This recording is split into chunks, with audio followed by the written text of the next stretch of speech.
to the Infinite Spark of Being podcast. My name is Keith Welsh. If you are listening to this, you'll notice it sounds different. That's because I'm in my living room. If you're watching this, it looks different because I'm in my living room. I am not in my car today. I wanted to try something new, something a little different, so here we are. Today I'm going to talk to you about the algorithm of the mind and actually how mine has been changing lately, what I've been doing to change it, how ironic what I've been doing to change it is, and how that actually, changes my experience. But before that, go to theinfinitesparkofbeing.com where you can continue to support my efforts here with the purchasing of t-shirts, tank tops, hoodies, t-shirts like this one. Don't sprinkle shit seeds on my dream field, which is something I thought of. I was talking to my mother one time and something really great happened and she just kept hammering me with like the what ifs and I was like, look, don't sprinkle shit seeds in my dream field. And I thought it was so funny. I made a t-shirt out of it. But there's also the books. The first one, Agreement. The second one, Ocean. Both available there. The third one on its way. I promise. I'm really excited about it. I think that I accomplished what I wanted to accomplish with it. Right now I'm tightening some things up and including some of the other two books in the new third book. Also, you'll notice there's a button on the website for Patreon/donate. There are 3 Patreon tiers. There's the $1 a month, which is a support subscription, and it's just, you guys are just nice, and I love it, and I appreciate it, and I can't tell you what it means. The second one is a kindness donation of $5 a month. I mean, let's face it, both are very kind. And the third one, which is really kind, which is $10 a month, but that gives you access to the first Wednesday of every month. I do a Google Meet. Today is the first one. We're going to be talking about our experience through the mind. And that's $10 a month. Now, if you don't want to subscribe to $10 a month, for $20, you can just pop in on any given month that I do it. But you could donate that money through PayPal or Venmo. Both of those things are on my website. Please include your email address so I can email you the link to the Google Meet so that I'm not just, getting your money for nothing. But $20 a month for casual, in and out, whatever. $10 a month you have access to. I think what we're going to be doing is recording the first hour and then uploading that as something you can download as a third tier Patreon member. The gatherings are 2 hours. The first hour is a teaching. The second hour is discussion, whatever you want to bring to the table. Pick my brain. I'll pick yours. It's going to be fun. I'm looking forward to it. So algorithm. Everyone listening to this or watching this understands what an algorithm is. It's 2023. When people complain about their social media algorithm, that it's negative or it's all politics or it's all bad news, well, that's because you continually interact with it. So it's kind of on you. If you think of it this way, right? Why would my Instagram show me things that I don't interact with? Even when you create an ad in Instagram, it really only shows it to the people that are interested in the thing that you're doing. It's not going to just show random people my shit, right? It's not going to show someone who's into electrical engineering a bunch of goofy spiritual stuff. That's not going to happen. It's going to show them things they're interested in. So your Instagram feed, your Facebook feed, your Twitter, all of it shows you things that you're interested in, things that you interact with. My feed is my feed. I don't know if you've ever looked through someone else's Instagram feed, but or looked over and seen what they're scrolling through. It's like, dude, what? Sometimes it looks strange. Like, is that even, wait, what's that article? What's that about? What's that? Because it only shows them things they interact with. Your mind is the same way. You experience the thoughts that you experience because those are the thoughts that you entertain. Those are the thoughts that you interact with. Those are the thoughts that you give the most attention to. And that's how the mind works. Remember, a thought is the result of a neural process. Neurons are not going to fire out of sequence or out of the pattern that they always fire So that being said, that's what the algorithm is. And your mind uses an algorithm. It's going to express the world to you in accordance with the information or perceptions. Remember, the way you regard, understand, and interpret. It's going to show you the world based on the perceptions that you spend the most time with. And for me, I'm going to tell you what's been changing lately. So I did that episode on my limiting beliefs and how my girlfriend was explaining to me what my limiting beliefs were. And it's been immensely helpful. And there's a few practices that she has that I've incorporated into my own life that have made massive changes. 27 years I've been doing this spiritual thing, going up the mountain, as I like to say. And there's some dark, dirty corners, in my mind. There's a darkness, there's the thing, the creepy crawly stuff. The real gritty negativity, that sometimes I disguise with humor, or I sometimes disguise it as, it's my own limiting beliefs reflected at somebody else, but I'll disguise it with humor, or I'll disguise it with self-righteous fucking bullshit, where where I'm being self-righteous, right? That's why they call it the golden chain. It's the heaviest one. It's the last one to break. If I can be mad and self-righteous, get the fuck out of the way, right? A few things I've noticed how my algorithm is changing. I don't know if I'm gonna have time to get into what I've been doing. I think that's worth an episode on its own. Okay, I think I want to talk specifically just about the changes I've noticed. So now, my girlfriend is not a toxic positivity person. Let's get that clear. I wouldn't be able to suffer through that. And toxic positivity, we've all experienced it. But, pointing out some of my negative stuff, that it's just like a fish doesn't know it's wet. Like, I don't even think of it as negative. But so what I've noticed is this, through doing some of these things, is that thoughts, we'll just call them negative thoughts. Of course we'll call them that. That's what they are. I don't know. I was trying to think of another word to call my negativity. But the old patterned negative thoughts come up, but they don't feel like they have juice. They don't feel like they have weight. In fact, they kind of feel like they're in the way. And there's something in my mind that kind of like pushes it to the side and goes towards something rooted in truth and love. Right? That's what I've noticed. It's like I've noticed this expression people have given me when I've done trauma work with them. They say, it's like the memory doesn't have teeth anymore. That's what it is. I'm sitting here, I'm kind of realizing it's that the negative thought patterns don't have teeth anymore. They can't bite onto me. They kind of just slip off. And the positive ones, the more relaxing positive thoughts, seem to come to the surface faster. Or they're right there behind the like the negative one goes, and like there's the positive way to look at this. The more, and let's take the word positive. Let's call it more beneficial, because that positive, that's kind of like, ugh, right? But we'll just call it the more beneficial way of thinking, because the negativity around certain things in my life, especially with my own self stuff, is not beneficial. It keeps me sick. And what I've noticed over the last 4 weeks of really diligently doing this thing, I realize how ridiculous it is when I'm saying it, but it has pulled the teeth from the negative thought patterns. And I'll tell you one of the little things that I've been doing.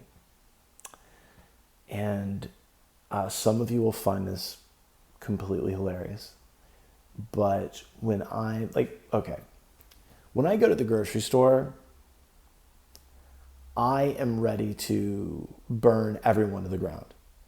I get into the 10 items or less aisle, and someone in front of me will have 11 items, and I can barely control myself. I've seen 15 items, which makes me think that there's some sort of a break in reality, which I just, I can't. Right now, saying it seems so ludicrous, but in the moment, it's so real. Like, this motherfucker, 15, like, who the fuck do you think you are? Right? Should I just order fucking food and live here in this fucking line? So it's a whole thing that I get into. And so I was expressing something about that one day, and she goes, when I start to do that, I usually start thinking of all the things I'm grateful for. And I'd already been doing some of these things. And so my old pattern of thought was like, oh, a fucking gratitude list. Is that what you're fucking talking about? But that didn't feel like it had teeth, and what she was saying made sense. And over time, what I'm not happy about in the moment comes up, but then it's quickly replaced by something that is more beneficial, which would be something I'm grateful for. And I've said it in this podcast a million times that I'm not a grateful person. Or here we go. That in the past, I haven't been a grateful person, but I've noticed I'm really grateful. And what's very interesting about this is that I'm doing this right now at a point in my life where, see, it even sounds crazy to say that things aren't going well, because they are. They're just difficult right now. That's all it is. It's not that things are derailed. They're not, because in one way, when I slipped off this track and was that this got derailed, this new track makes more sense. So that's like what I'm always talking about with grace, is that it is grace. So thank God I have that pattern of behavior of going, okay, this isn't bad, but what the hell's going on here, right?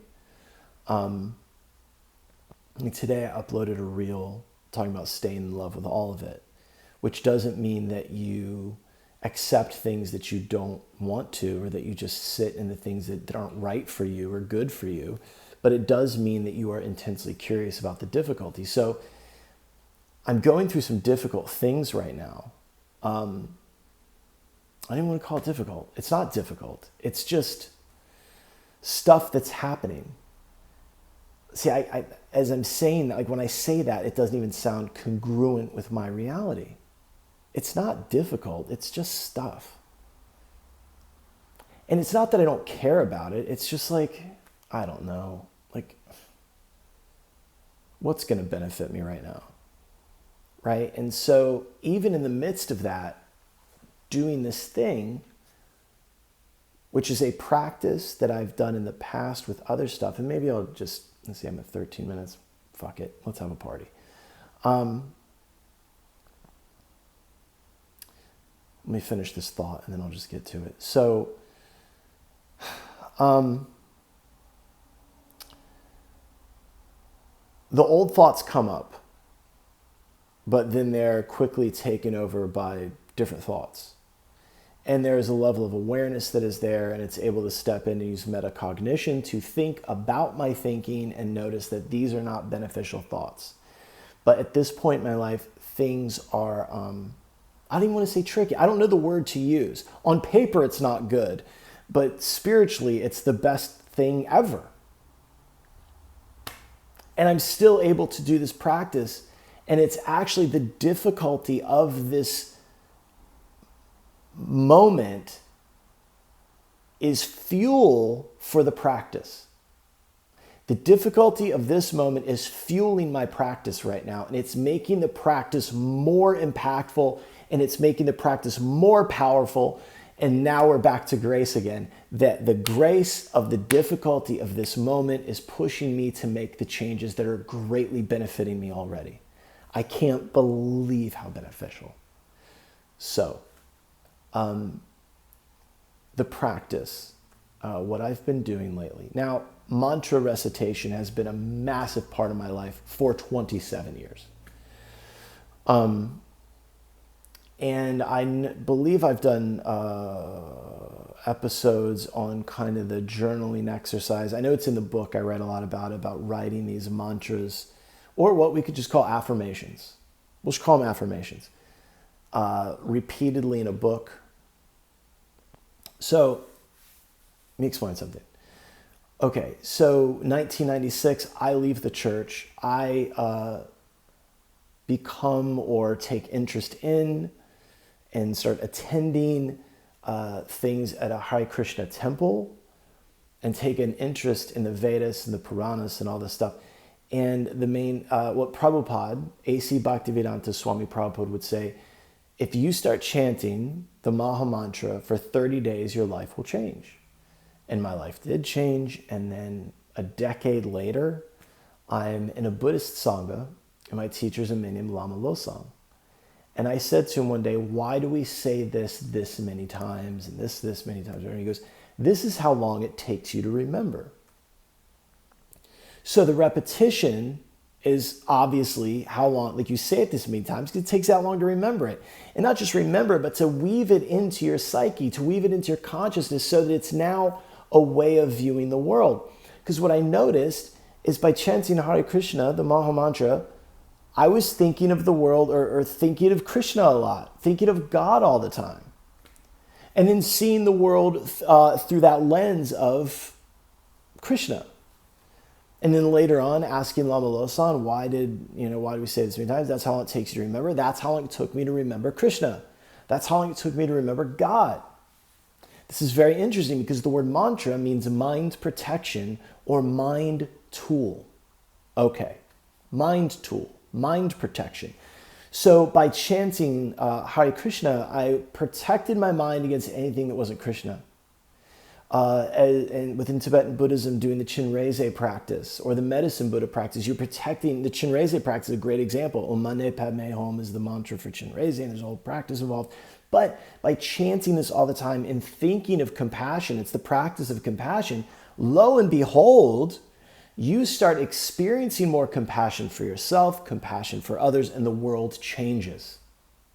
You start thinking of Krishna more, you look at the world and through the lens of Krishna, and the world changes. Well, I had a lot of blind spots in my thinking, mainly my own limiting beliefs about myself. And so my girlfriend, feels weird to say girlfriend at 47, it's my partner, I don't know. But she had written down these affirmations for me. And there were things that she saw as blind spots in my thinking when I would talk. And she was right. Sometimes we need the perspective of somebody else to go, this is, I was talking to somebody the other day, and a long time ago, they would hear me say things like, what don't listen to me, I'm just an idiot that dropped out of art school.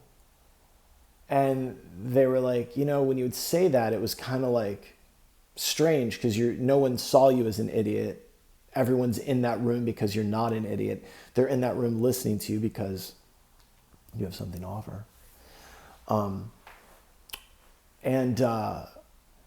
So these affirmations, what I started doing, there's a lot of these books on the power of positive thinking.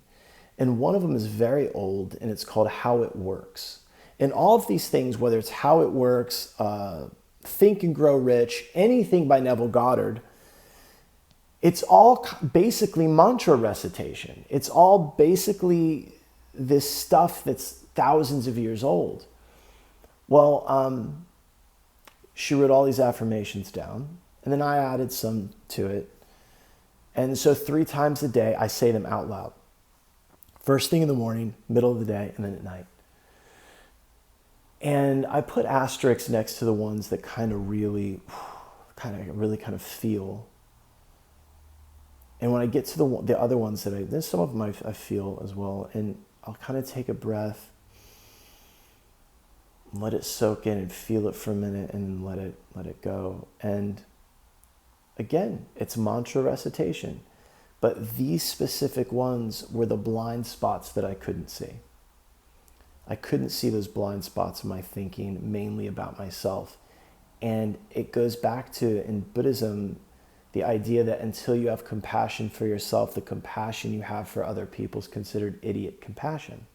Because it's not real. It's not, it's not, I mean, it feels real, right?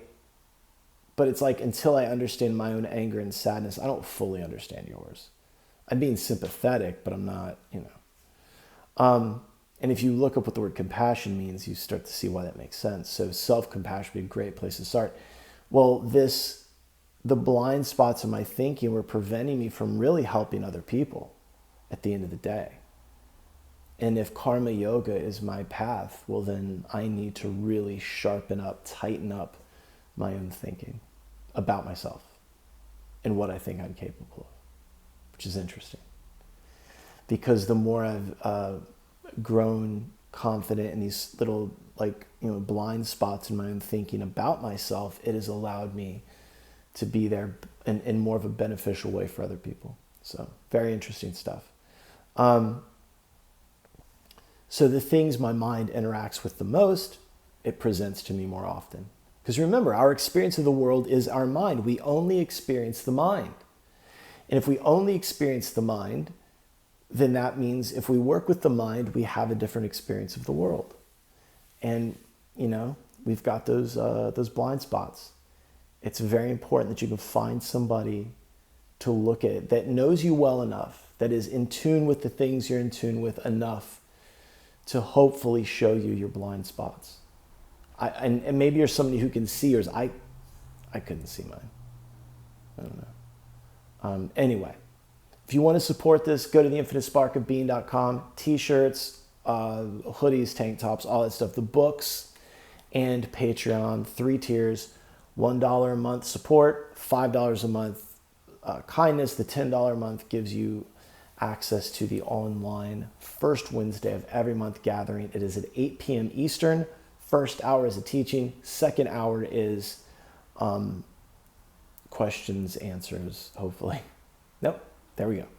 Questions and answers. I will have answers for you. Okay. If you have questions or comments, reach out, DM me, email me, whatever. I'm around. I love you guys. And bye.